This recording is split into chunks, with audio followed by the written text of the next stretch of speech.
Assalamu alaikum Kırgız tug'anlar. Biz magazinden mындай сэндвич алып жесек, мындай болуп паңдап кетти. Ушундай сэндвичтерди жеңиздер.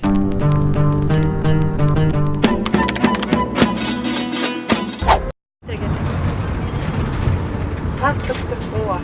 Жөнөтүр. Ачык тартылбайт экен кызым. Жакынмаса тартылбайт. Намно балдар баштарын чыгарып үнөп кетип атышат. Токтотуп туруп салгыла мээге. Качандан бери баштарын чыгарып кетип атышат. Окшоттурбу? Биз үйдө эмес болчубуз, үйгө келсек ушунда курттардын баары үйгө кирип терезенин каптап атат. Терезени ачтым, мына терезенин бүт эмелеринин баарында ушундай курттар бактардан кирип атат окшойт. Мунун баардыгы. Бул только биздин эле үй эмес. Кошуналарды баардыгы жалып кылып атышат. Бул район эме Ленинский район, Бишкек шаары. 91-үй.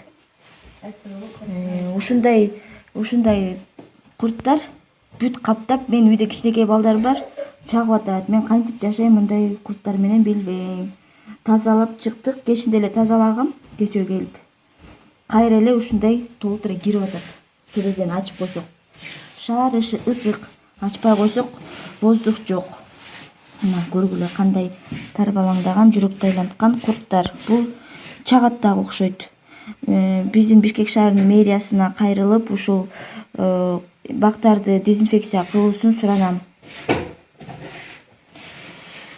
Телефонду уратып, номерин билбей атпаймынбы? Ким айтсаңар атыңарды? Азат, Азат, каяктан болосуңар? Көлдөн. Көлдүн кайсыл жеринен? Шолпонтадан болот. Чолпон атадан. Канчанчы жыл болосуңар? 83. 83. А монтип жүргөнүңөргө көп болду? Ой. 2,5 айдай болуп калды. 2,5 айдай болуп калды. Бул жакта тууган уруктарыңар эч ким жокпу? Ой, тартпайлы го. Тартып атам, мен өзүм үчүн тартып атам муну. Мен аны эч жака жөнөтпөймүн. Жардам керек да, ушинтип жүрө бермек белеңер. Ой, эже тартпагыла мен. Ой тууба. Коробканын ичиндеги көйнөктү карагыла элдер. Жакасы 43.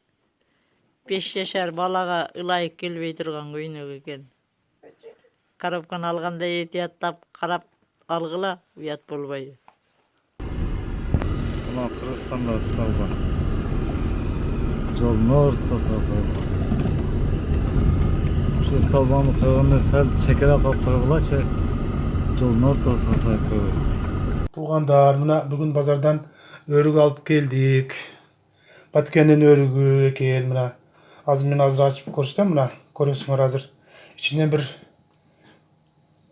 Içinden неждай мынандай bir нерсе чыкты. Так, мына көргүлө, мынандай нерсе. Мына дагы мына карагыла. Дагы мынандай bir нерсе. Так. Мынандайлар чыгып атат ичинен. Өтө абайлагыла. Мынандайлар бар экен дагы ичинде. Мыналар не билбейм даже. Мына карагыла. Өзүңөр көргүлө мына. Мына көрдүңөрбү, ушундай нерселер чыгып атып ичинен. Мына аялымызды көрсөтөйүн. Мынакей Казакстан жакта чек арада жүрөбүз. КамАЗ-илдер, техникаларыбыз эски. Мындай. Бирок ошондой болсо дагы патриоттук сезим бар да кой.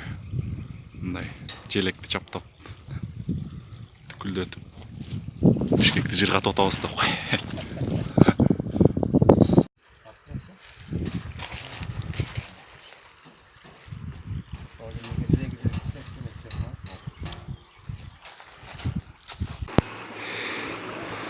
Урматтуу туугандар, мына Кайтбас айылына жубал түстү. Жол суу менен арык жок. Көйгөй караңдар, жолдо суу кетип атат.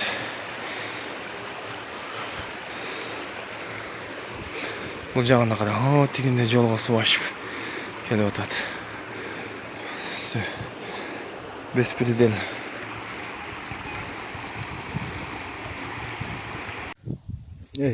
Данияр Шабдолусу жүдді пішіп тұрға.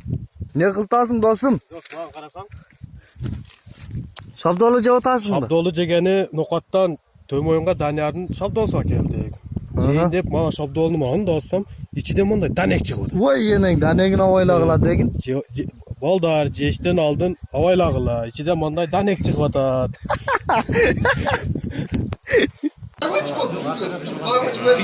Грес, мамлекеттік.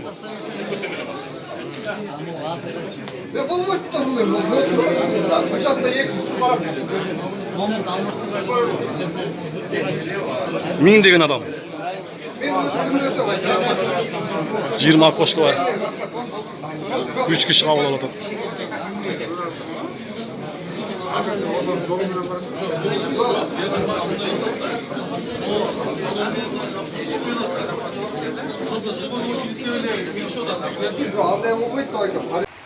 Мынаке, урматтуу туугандар, сиздер азыр Кадамжай районунун Кыргыз-Кыштак айыл өкмөтүнө караштуу Кайтпайс айылында суудун жолдо агышы. О, тигинде көлмөктөрдү караңыздар. Жолдо суулар ашып, техника жүрүүгө өтө абалоор болот. Мына караңыздар, жолго ашып аткан сууду. Тигинде жолду караңыздар, бардыгы суу. Акырына чейин. Бу Досатов айыл өкмөт биздин вообще эле бир карабайт эчтекени. Ал жер сатыш менен оор азыр. Мына ошол талаалардан түшкөн химикат оттарды себишкен бул биздин айылдын тигинде көрүнүп аткан шалып балдар көртө ошого сепкен дарылар бардыгы химикаттар биздин айылга түшөт. Аны дары пайнабы бизге түшүп, аны элдер ичишет. Жаш балдар ичору болот. Аны канча жолу айттык, отдельно арык түшүрүп башка жол ход кылып берге десек, аны кызыккан деле айыл башчы кызыккан деле жери жок. Мына тагдыр ушундай туугандар. Ушуну жогоркулар билип, ушуга назар салып койсо жакшы болмок, жардам берип койгондо. Ассаламу алейкум, достар, кандайсыңар?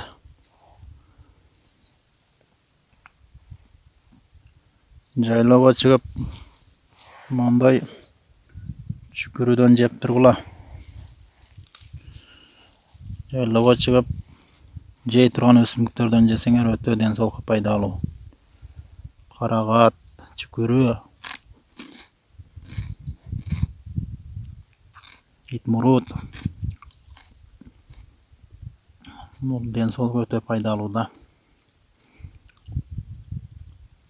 Кийгот деген нерсе бар, өтө көптөгөн эми эсимден чыгып калды, эми көптөгөн өсүмдүктөр бар, жей турган, тамакка кошо турган. Ошондой эле эринбей, зерикпей, чыгып, терип, түшүп, пайдаланыш керек да. Тамакка кошула турган, тамакка кошуш керек, жей турган, жеш керек сразу. Ошондо жакшы болот. Караңыздарчы, Кыргызстандын аябай кооз сонун тоолор бар, бийик. Карачы, асман тиреген тоолор турат, асман. Бийик тоолор.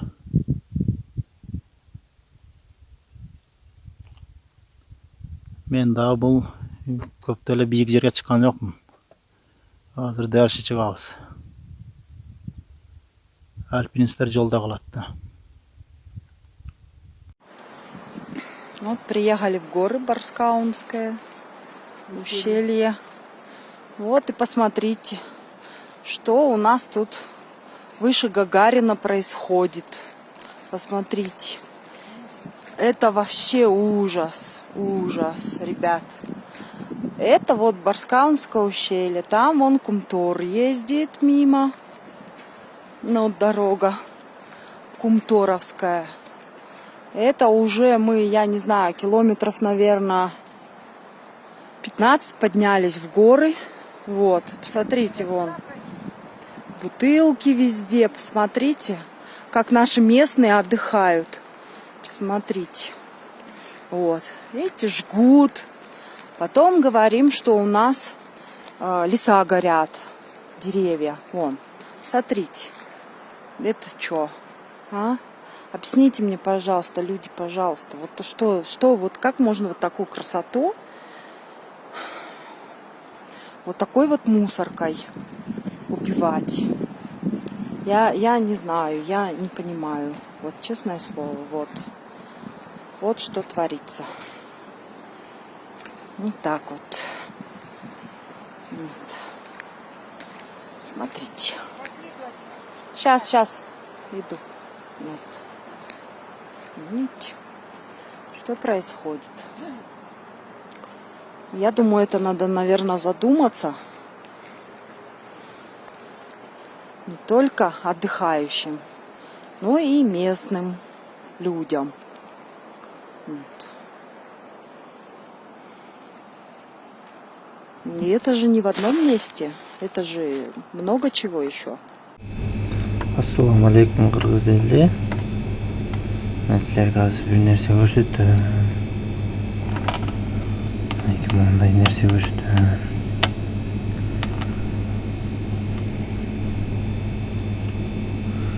Буну деген короче бул учуп келгенде кармап алдым да, бул магазиндин ичине учуп киргенде. Тиштери острый экен, бул примерно эсептесең бир 6-7 сантиметрдей чыгат окшойт. Ушундай необычный нерсе кармадым да. Ушундай нерсени көрсөңөр өлтүрүп салгыла. Может муну бизде негизи көп кимге көрсөттүм, муну мындай нерсе көрө элек болчумун дешип атат да. Мен да биринчи жолу көрдүм да мындай нерсеничи. Тиштерин көрүп атсыңарбы? Острый. Жакшы адам өлүп калышыдай да. Аштабайлагыла. Көрсөңөр өлтүрүп салгыла. Буну деген уже 3-чү күн камап атам. 3 күн өттү. Вообще бул өлбөйт экен дагы. Бунун ичинде почти воздух деле жок. Бул кадимкидей уктайт, кайра ойгонуп, ар бир базат. А биздин өзүбүздүн таракандарыбыз 2 саат, 3 саат деле өлүп калыш керек. Ошо башка жактан кое берип атабы бизге, Кыргызстанга. Сабайлагыла да, ушундай нерсе экен. Түрү да жаман экен да булчу.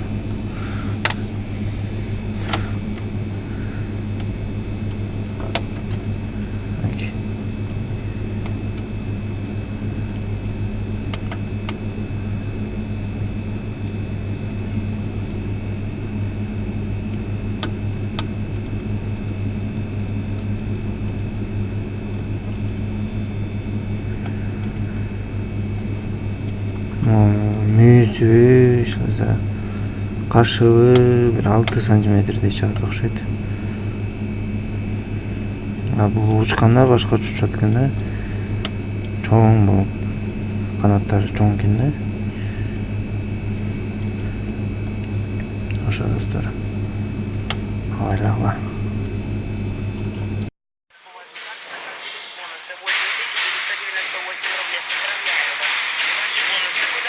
Отправить на WebMoney или на карту Сбербанка?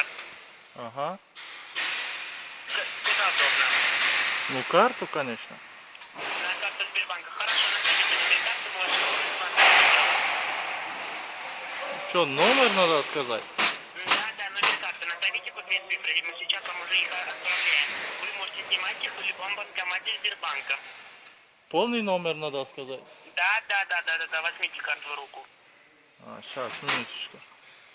Конечно. 38. Что 38? Номер карты. Номер карты.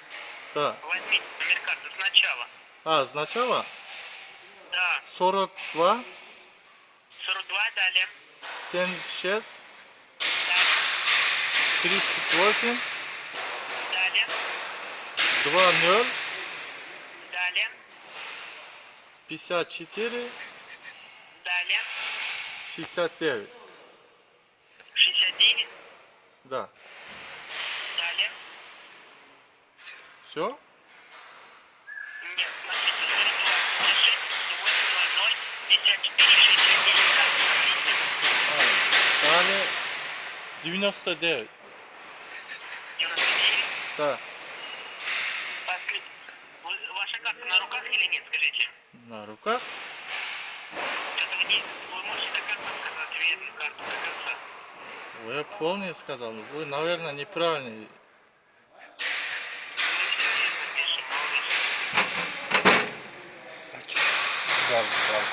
Балл сколько? Номер карты 16 цена карты должно быть. Нет, у меня балл сколько? 8998 рублей. Я могу его завтра получить? Нет, не можете, мы отправляем только на карту. Тогда не надо, оставьте себе. Тогда пошел ты нахуй, Сам пошел ты нахуй. Саламатсыңарбы Москвадағы мекендештер.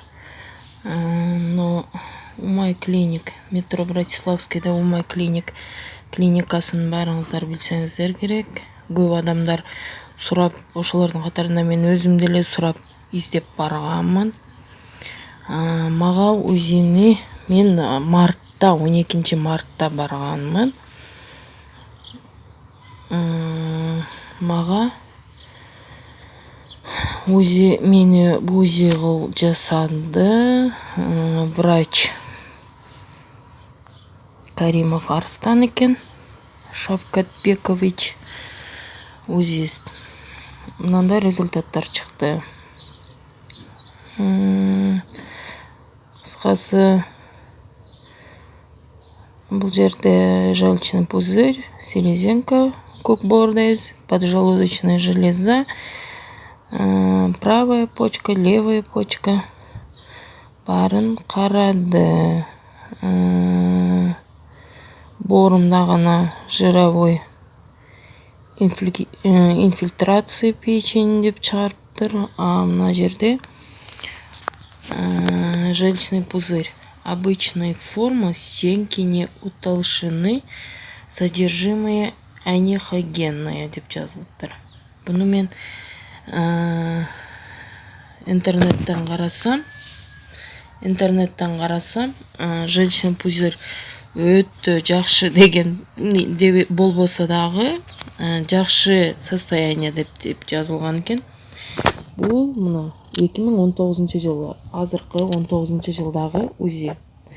А мен желчный пузырь эме өт экенин билсеңиздер керек, бирок мен өтүмү 2012 жылы алдырып таштаганмын. Менде өт жок. Анан мындай результат чыгарып берди. Ошондо мейли бул адашкан болушу мүмкүн, бирок башка жактар, башка органдар канчалыкты туура же канчалык туура эмес экенин каяктан билебиз.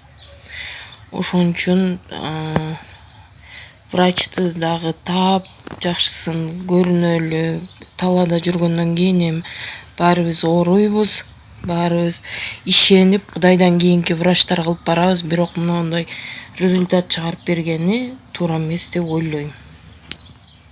Жок да менде эчтеке жок да. Лоза берет элем. Кел, чык бияка. Чык кел. Мә. Жок да эчтеке берет элем. Калба деп. Капа болбойм, а? Колумду тиштейсиң го, колумду. Жок да эчтеке жок да.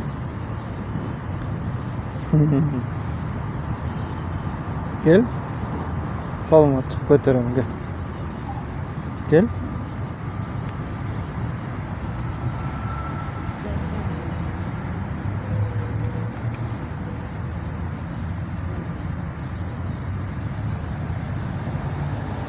Korkma. Diyeyim sana. Sana deyin. Sen kişnikeysin de.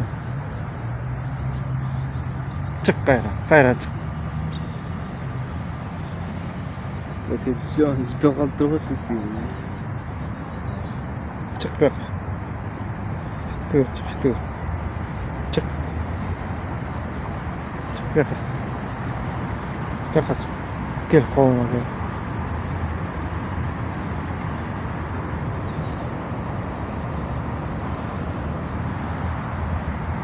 Ассаламу алейкум, урматтуу YouTube көрүүчүлөр. Мен азыр YouTube'dan bir videonu көрүп калдым да. Ал видео Бауыржан тууралуу экен. Аны bir бала мазактап тартып чыгыптыр да. Мал коюңу багып жүрө бер дейт. Кыргыз мал коюн бакса дагы илгертен ата бабаларыбыз адал тамак менен эмгектенип тамак кылып келишкен да. Просрочный товарларды сатып арам акча жашаган эмес да, арам акчагачы. Мен ошону айтып кетейин дедим эле. Урматтуу мына жогору жактагылар. Эгер бул видеону көрсөңүздөр, чара көрүп коюшуңуздарды суранам сизден. Оң келген эле ушинтип видео тартып, каалагандай кылып киргизе береби? Буга бир чара көрүлөбү? Азыр ал бала, Бауыржанды маскаралаган бала, даана эле көрүнүп турат да, ал уже кыргыздын үстүнөн маскаралап атат да, провокация кылып атат. Бауыржан чындыкты тартса, аны провокация деп атасыздар да. Неге провокация кылган адамды чара көрүлбөйт анда? Мен сиздерден суранып кетет элем, ошол провокация кылган баланы жоопко тартышыңарды суранып кетет элем да. Бардык эле оюна келгенин сүйлөй берсе, Кыргызстанда тынчтык болбойт го дейм. Азыр бизде канчалаган жаштарыбыз бар, алардын каны суюк да. Ал видеону көрүп дагы башкача ой пикирлер пайда болуп, дагы көп нерселер болуп кетиши мүмкүн да. Ошого окшогон нерселерди алдын алсаңыздар жакшы болот эле. Ошол сүйлөгөн баланы жоопко тартсаңыздар жакшы болот эле. Саламатсыздарбы, урматтуу кыргыз элим, урматтуу кыргызстандык мекендештер. Мен видео кайрылып жасадым, кечирим сурап кыргыз эл журтунан. Ошол кечирим сураган видео кайрылуумда адамдар бул баланы бирөө мажбурлап кечирим суратты деп ошондой ойлошуп атат да. Андай ойлосоңор жаңыласыңар. Мени эч ким кечирим сурата албайт, колунан да келбейт кечирим суратыш. Мен бирөөнү тоносом экен, бирөөнү магазине кирип алып мажбурласам экен, мыйзамдан чектен ашкан иш кылсам экен, мени мажбурлагыдай, кечирим сураткыдай. Мен сүйлөгөн сөзүм бардыгы мыйзам чегинде гана болду ал жерде. Мени эч бир адам мажбурлай албайт, колунан келбейт. Сен ушул статьяда ушундай туура эмес иш кылганың үчүн кечирим сура десе, анда бир жөн.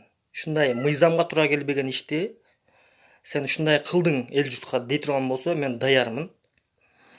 Эл журттан кечирим сурадым, түшүнгөн кыргыз эл журтуна кечирим сурадым. Аларга ден соолук, иштерине ийгилик каалайм. Бауыржан акенин да ишине ийгилик каалайм. Менден улураак экен. Мен менен тең экенди ойлоп жүрдүм. Өзбек туугандарга деле ишине ийгилик. Кыргыз эл журтуна дагы, кыргызстандык мекендештердин баарына ишине ийгилик. Мени түшүнбөй ар түрдүү комментарийлерди жазып, сен мындай экенсиң, сен андай экенсиң депчи. Ар бир адам чындык болуш керек, бөлбөш керек. Видео материал таярдай турган болсо, кыргызды дагы бир кылдай тартып, өзбекти дагы бир кылдай тартып, ошондо чыкканда ошондо адилеттүү болот, ошондо реальный болот, ошондо эркектин гана иши болот. Айтып коеюн. 90% өзбекти тартса, конечно, бул туура эмес бул. Бирок Бауыржан аке, ишиңизди уланта бериңиз, сизге ишиңизге ийгилик каалайм. Туура эмес түшүнгөндөргө, эгер мени кечирим суратты деп ойлогондор болсо, жаңылышасыңар. Эгер мени кечирим суратам дей турган адамдар болсо, именно мени кечирим суратам деген адам болсо, дагы кайталап коем, ошол адамга иди пошел ты. Пошел ты да. Ошондой адамга мен мыйзамдын чегинде гана жооп берем. Мыйзамдын чегинде. Мыйзамсыз мени кечирим суратам, мыйзамсыз кечирим суратам дей турган болсо, какой-то бир адам, ошого ташыңды тер, короче, пошел ты. Уктуңарбы? Пошел ты. Ошондой адамдарга пошел ты. Мыйзамдын чегинде гана ашпаган жаман иш кылсам жооп берем. Мыйзамы жок, мени мажбурлап ушундай кылам дей турган адам болсо, короче, пошел ты.